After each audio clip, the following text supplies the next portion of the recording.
தென்றல் தேரீரி தென்முதரை வலவந்து மன்றச் சதுராடும் மங்கையே என்ற தமிழ் அணங்கி உன்னை வணங்கி அனைவரை வணங்குகிறேன். அனைவருக்கும் என் அன்பு கலந்த வணக்கம்.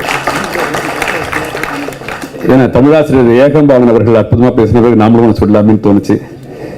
திரு ஏகம்பாவன் அவர்கள் உள்ளிட்ட மேடையில் இருக்க அனைவருக்கும் என்னுடைய அன்பு கலந்த வணக்கம்.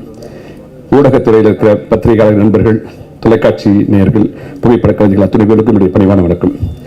இந்த நிகழ்ச்சி பார்த்தீங்கன்னா இந்த யூனிட்ல இருக்க எல்லாருக்குமே ஈகோங்கிறதே கிடையாது. ஒரு இயக்குனர் மூர்த்தி என்கிற ராமமூர்த்தி மேடைக்கு விடாம கீழே உட்காந்து இருக்காருன்னா இதுக்கு மேல என்ன ஒரு ஈகோ பார்க்கணும் பாருங்க. மேடைக்கு ஏன் சார் மேடையில் வர வைப்பீங்க? அதுதான் அந்த ஈகோ இல்லாம இருக்கிறது.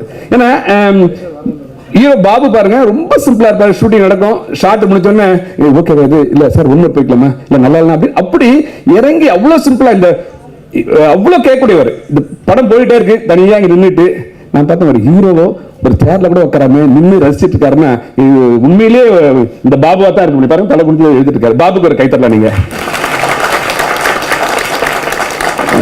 ஒரு மிகச்சிறந்த தந்தையா தன்னுடைய மகனை பத்தி அற்புதமா சொன்னாரு. விவேகா சார் சொன்ன மாதிரி வருகை சொன்னாப்பான்னு கேட்கும் போது சொல்றாரு யாரு, அப்பதான் அதுக்கப்புறம் தெரிஞ்சார் ஒரு தந்தைன்னு. ஒரு அற்புதமான மகனை பெற்றிருக்கீர்கள், ரொம்ப மகிழ்ச்சிக்குரிய விஷயம். நல்லி மேடம் வந்து ஷார்ட்ல எல்லாம் ஆக்ட் பண்ணுவாங்க, எந்த தந்தாவும் இருக்கா, ரொம்ப சிம்பிளா பண்ணுவோம், எல்லாருக்குமே பிடிக்கும். நான் நிறைய நல்லவர்களுக்கு எல்லாம் கை தட்டுறீங்க, அது உண்மை. இது மேல யாருமே இந்த யூனிட்ல யாருமே அழுத்த மாட்டாங்க, யாரும் வந்தா பண்ண மாட்டாங்க, சத்தம் போட மாட்டாங்க. ரொம்ப சிம்பிளா போயிட்டு இருக்கு. ஷூட்டிங்கே வந்து ஒரு ஃப்ரெண்ட்லி அட்மாஸ்பியர்ல அவ்வளவு அற்புதமா போயிட்டு இருக்கும். பாடல்கள் எல்லாம் பாக்குறப்போ ரொம்ப நல்லா ஒரு சிறந்த படமாக ஒரு நல்ல பாடல ஒரு சரண் பிரகாஷ் வந்து ஒரு கைத்தேர்ந்த ஒரு இசையமைப்பாளராக நிறைய படங்களை கேட்டேன்.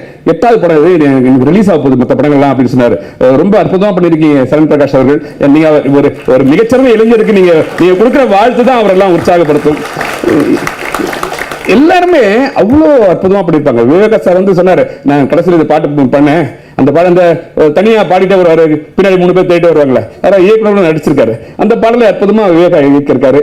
சின்ன பொண்ணு நல்லா பாடியிருக்காங்க, அமிர்தா நல்லா பாடிருக்காங்க, புது பாடகி அவங்க கூட வந்து 2 பாட்டு பாடிருக்காங்க அப்படின்னு சொன்னாங்க. எல்லாருமே ஒரு ஒட்டுமொத்த முயற்சியை கொண்டு வந்து ஒரு சிறந்த படமா கொண்டு வந்து பக்கத்துல முயற்சி பண்ணிட்டோம். அந்த முயற்சிக்கு நீங்கள்லாம் ஒத்துழைப்பு கொடுத்து உற்சாகப்படுத்தி எங்கெல்லாம் பாராட்ட வேண்டும் கேட்டு இந்த படம் நல்ல வெற்றி அடைய வேண்டும். அது உங்கள் கையில் தான் இருக்கிறது. உங்கள் வாழ்த்துகளும் பாராட்டுகளும் தேவை என்று சொல்லி புரட்சி கீதமே, புதுமை ராகமே, எழுச்சி நியாயமே, எதிர்கால பயணமே தொடர்வோம் துய தொண்டாற்றும் சொல்லி வாய்ப்புக்கு நன்றி பாராட்டி விடைபெறுகிறேன். நன்றி, வணக்கம்.